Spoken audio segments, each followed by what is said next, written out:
have been a great defensive team all year. This certainly wasn't one of our better performances. We're better than that. I'm not trying to take away anything from Atlanta. They played a great game, but I certainly think we could have done a better job all the way through. Billy, what was the problem with the pick and roll defense, particularly in the first and second quarter? It seemed like y'all got that a little fixed in that third quarter, to where that guy was sliding over, whether it was Russell or Jeremy, getting a deflection there on the backside. Yeah, I think that we probably, a couple of things. One is we let the ball get downhill a little bit too long, kind of held our coverage there. And then when that big was kind of caught in no man's land, we probably got hurt back over the top. I thought in that third quarter we did a good job of generating some turnovers and some steals by pulling across. I didn't think we loaded up and helped enough. Inside the lane in that second quarter, in particular, where they went on that run.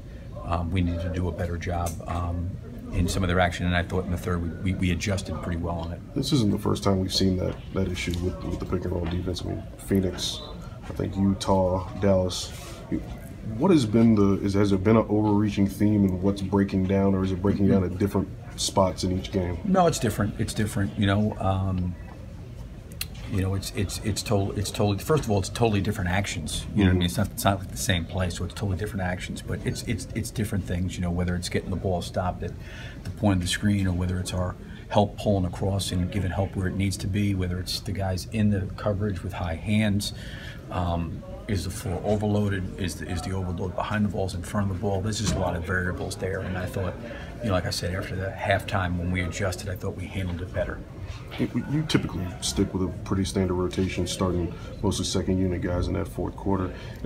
Atlanta's kind of a team that they oscillate between some of those guys that are starting for them tonight or guys that are coming off the bench. But do you give any consideration to putting starters in that's at the start of the fourth quarter? Yeah, I thought about it to be honest. Yeah. I did. I thought one is I thought Jeremy played the whole first quarter, as did Stephen and Paul. I thought that getting Russell off a little bit earlier in that third quarter could get him back a little bit earlier in the fourth.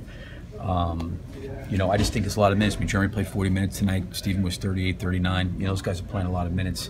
I thought the group was playing well to end up the third quarter, and I didn't really want to break up their total, momentum and flow that they had going. I wanted to because we're in a good groove on defense and offense. But no question, I thought, the second unit, we could have done a better job there and start that fourth quarter. But at the same point, too, when we started getting everybody back in, it was a 6-point game. So I understand maybe the momentum changed a little bit there, but it wasn't like it was like an insurmountable lead.